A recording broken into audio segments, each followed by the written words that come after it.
सागर आकाशको महासागर जाउकी बस्छु।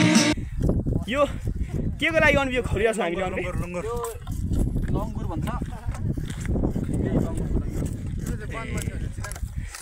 अनि यो बाङ्गोटिङमा चाहिँ किन राख्नु भएको छ? बाङ्गोटिङ भयो जस्तो लागेन? यो चाहिँ एकदम आकर्षक बनाउनको लागि हो। सबैले कति सिधा सिधा गर्छ, हाम्रो चाहिँ छुट्टै होस् न भनेर हौ। सिधा भन्दाखेरि सिधा हो।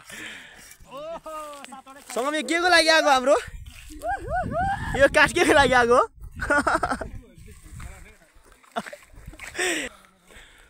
पर्यटन प्रबन्धन हाम्रो पहिचान देश रूपान्तरमा साझा अभियान भन्ने यो एउटा चाहिँ एकदमै गतिलो यो चाहिँ उदाहरण बन्न जानेछ है त। गाह्रो भएछ अनुपलाई तिनवटा के को लागि रहनु यो? पूर्वी नेपालको पाँचथर जिल्ला फाल्गुनी गाउँपालिका 6 नम्बर वडा साबिक सिजन 3 को ठ्याक्कै खर्क अवस्थित चाहिँ यो डाँडा एकदमै राम्रो डाँडा छ। यो डाँडामा चाहिँ यस्तरी यो पार्क, एउटा हावाको पार्क जुन चाहिँ पर्यटकहरूलाई सहजता निमित्त एउटा पार्क बनाउने निर्णयले यहाँको युवा साथीहरूको हाम्रो एक खालको जोस र एक खालको निर्णयले आफ्नो गाउँ आफै बनाऊँ भन्ने हिसाबले पर्यटन प्रबन्धन हाम्रो पहिचान देश रूपान्तरमा सबैको साझा अभियान भन्ने हिसाबले चाहिँ यहाँ एउटा पार्क बनाउने निर्णय गर्यो। जसका निमित्त चाहिँ यसरी यहाँ तयार हुँदैछ, केही सामग्री आइरहेछ अनि अरू साथीहरू आउने क्रम जारी छ। यो अत्यन्तै राम्रो सुन्दर ठाउँ छ, तपाईँहरू पक्कै पनि आउनुहुनेछ भने एकदमै विश्वास छ। यो ठाउँबाट यो ठाउँको विशेष महत्त्व चाहिँ हामीले विश्वको सर्वोच्च शिखर सगरमाथा, विश्वको तेस्रो सर्वोच्च शिखर कञ्चनजङ्घा लगायत कुम्भकर्ण लगायत अन्य हिमशृङ्खला मजाले यसको दृश्य अवलोकन गर्न सक्ने ठाउँ अत्यन्तै सुन्दर छ। त्यसको निमित्त चाहिँ यहाँ चाहिँ एउटा पार्क बनिने निर्णयले चाहिँ पार्क चाहिँ यहाँ बन्ने निर्णयले यो यसरी बिराएको छ। यहाँबाट निकै राम्रो पार्क बनिन्छ।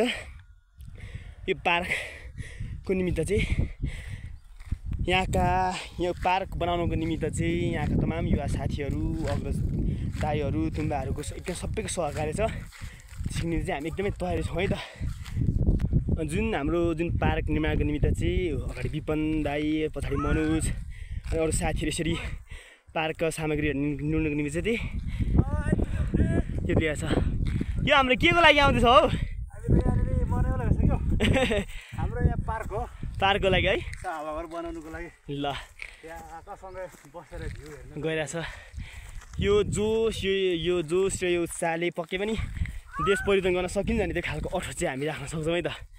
अगाडि आउने साथीहरू त्यसरी आइरहेछ, यसरी गइरहेछ साथीहरू अगाडि माथि कुनै साथीहरू माथि पुग्दैछ।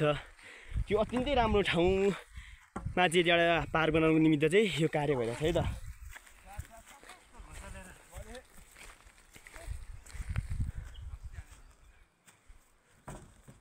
पर्यटन प्रबन्धन हाम्रो पहिचान देश रूपान्तरमा साझा अभियान भन्ने यो एउटा चाहिँ एकदमै गतिलो यो चाहिँ उदाहरण बन्न जानेछ है त। यसरी साथीहरूले पार्कको निमित्त चाहिँ के घोचाहरू चाहिँ त्यहाँ स्टक गर्ने क्रम जारी छ है त।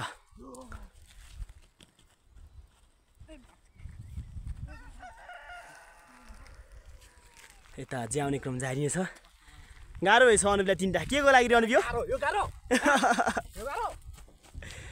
यो जोस हुनुपर्छ भन्ने मेरो विश्वास हो। पक्कै पनि हामी एकदमै आशावादी छौँ कि यो ठाउँमा जुन यो खालको एउटा नमुनात्मक तरिकाले मात्रै हामीले यहाँको श्रमदानबाट यो पार्कहरू बनिन सक्छ। पछाडि आउने दिनहरूमा पक्कै पनि यो ठाउँ निर्माणको निमित्त यो ठाउँलाई पर्यटनको एउटा सुन्दर गन्तव्य बनाउनको निमित्त सरकार पनि हामीसँग पक्कै पनि सहकार्य गर्छ भने त्यो आश, त्यो विश्वास, त्यो अपेक्षा लिएर यो कार्यहरू चाहिँ हाम्रो यो ठ्याक्कै सिकारे फाल्गुनी 6 सिकारेको खर्क टोल अवस्थित चाहिँ यो कार्यहरू चाहिँ एकदमै जोस र उत्साहसँग भइरहेको छ है त।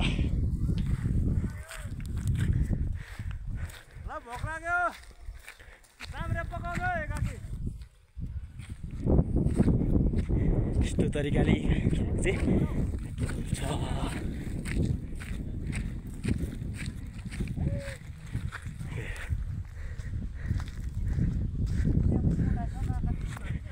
यसरी यो हाम्रो जुन यो चाहिँ पार्कको साइडमा बेरा लाउनुको निमित्त चाहिँ यो घोचाहरू चाहिँ स्टक भइसकेको छ है त।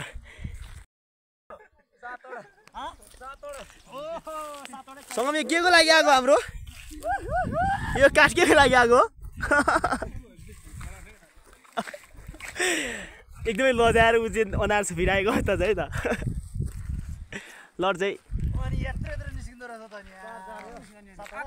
जुन यो अहिले यो आएको चाहिँ जुन हाम्रो यो चाहिँ जुन यो हावाघर पार्कको जुन त्यो चाहिँ बोलो भनौँ न साइडबाट त्यो चाहिँ बोलो जस्तो बसेर यो चाहिँ पिलर जस्तो बसेर आउने यो चाहिँ काठ पनि आइपुग्दैछ त हामीसँग यसरी अत्यन्तै राम्रो यो ठाउँमा एउटा पार्क बनाउनुको निमित्त चाहिँ यस्तरी सामग्रीहरू चाहिँ एकदमै मजाले जुटिरहेको अवस्था छ है त यत्रो ल्याउँदो भइहाल्यो भने होइन पर्फेक्ट ठिक छ विशाल यत्रो धेरै राम्रो ल गुड गुड गुड सोचेको भन्दा पनि धेरै राम्रो एक्साइटेड कति एक्साइटेड छौँ हामी यो कराउनु एकचोटि के अरे यो सिमेन्ट भन्दा चाहिँ फेरि पिलर भन्दा चाहिँ कता कता पक्की हुन्छ नि सिमेन्ट भनेको चाहिँ त्यो भने सिमेन्टको आयु हुन्छ पहिलो कुरो होइन हुन्छ यसको आयु हुँदैन यो यस्तो जति वर्ष पनि भिजेको छैन जति वर्ष पनि खतरा छ पक्कै पनि अनि यो चाहिँ हाम्रो जुन यो पार्कको साइडबाट चाहिँ बोलो जस्तो उठेर के भन्छ पिलर भनौँ न पिलर जस्तो उठेर चाहिँ बस्ने हो अनि यो के को लागि अनुभव खरिरहेको छौँ हामीले लङ्गुर भन्छ अनि यो बाङ्गोटिङमा चाहिँ किन राख्नु भएको छ बाङ्गोटिङ भयो जस्तो लागेन एकदम आकर्षक बनाउनको लागि हो सबैले कति सिधा सिधा गर्छ हाम्रो चाहिँ छुट्टै होस् न भनेर सिधा भन्दाखेरि ल पक्कै पनि यसरी यो चाहिँ भल्का दङ्गो पर्दैन यो चाहिँ ठ्याक्कै यसरी ताछेर कलर लाएर अत्यन्तै आकर्षक बनाउने अलिक सिधा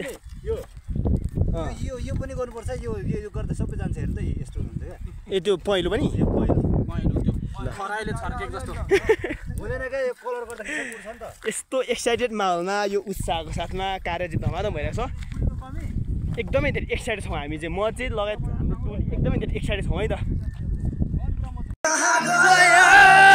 तिम्रो सागर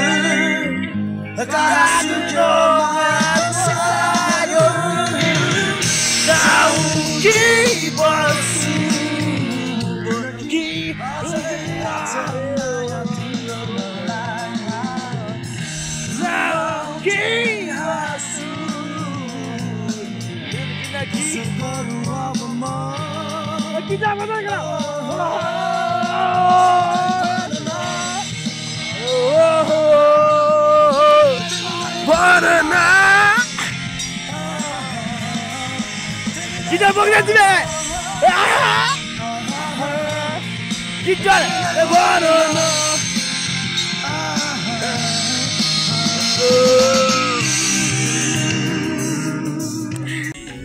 यसरी सङ्गीतको माहौलमा रमेर हामी चाहिँ काम गरिरहेको छौँ त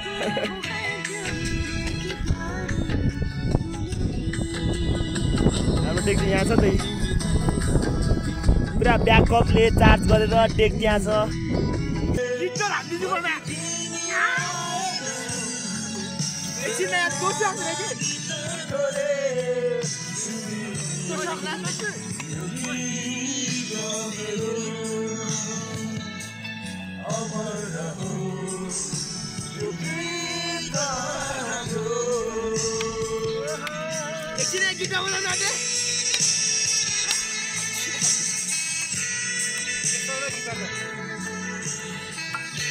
ल हाम्रो अहिले चाहिँ फाइनल खाजामा आइपुग्छ है खाजामा के पाक्यो अनु मासु ओ चिकन सुप र खाजामा हाम्रो के बनिन्छ भन्दा चाहिँ chicken soup oh my God कुकमेन चाहिँ माथि छ यता माथि छ अनि खाजा यस्तो दामी हेर्दै गर्नु मुखमा पानी आइदिएर के टिप्पर यता हाम्रो चिया आउँदैछ यस्तरी हाम्रो चाहिँ व्यवस्थित केटाहरू एक्साइटेड हुन्छ नुन कति चाहिने केटालाई यो चाहिँ हाम्रो के आमामा फेरि प्युर डोको खाइन्छ नि त लोकल एकदम दामी ल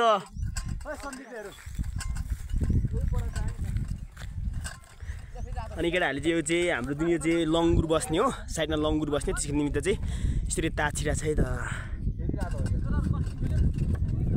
यसरी भइरहेछ तात्ने काम भइरहेछ खाजा पनि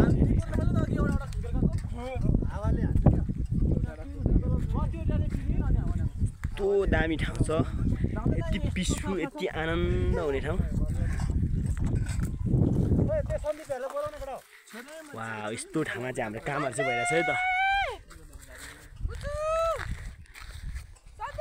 यस्तो दामी ठाउँ छ यति पिसफुल यति आनन्द हुने ठाउँ छ यो ठ्याक्कै यहाँ पार्क बनिसकेपछि चाहिँ तपाईँहरूसँग म यसरी बस्छु हामी सबै बस्नु पर्छ यो जुन हामीले जुन यो स्ट्रक्चर यहाँ क्रिएट गरेका छौँ यो स्ट्रक्चरहरू चाहिँ सबै तपाईँहरूको निमित्त हो तपाईँहरूले सहजताको निमित्त भइरहेको आउने दिनहरूमा पक्कै पनि यो ठाउँ निर्माणको निमित्त यो ठाउँलाई पर्यटनको एउटा सुन्दर गन्तव्य बनाउनुको निमित्त सरकार पनि हामीसँग पक्कै पनि सहकार्य गर्छ भने त्यो आश त्यो विश्वास त्यो अपेक्षा लिएर यो कार्यहरू चाहिँ हाम्रो यो ठ्याक्कै सिकारे फालिङ छ सिकारेको खरको टोल अवस्थित चाहिँ यो कार्यहरू चाहिँ एकदमै जोस र उत्साहसँग भइरहेको छ है त।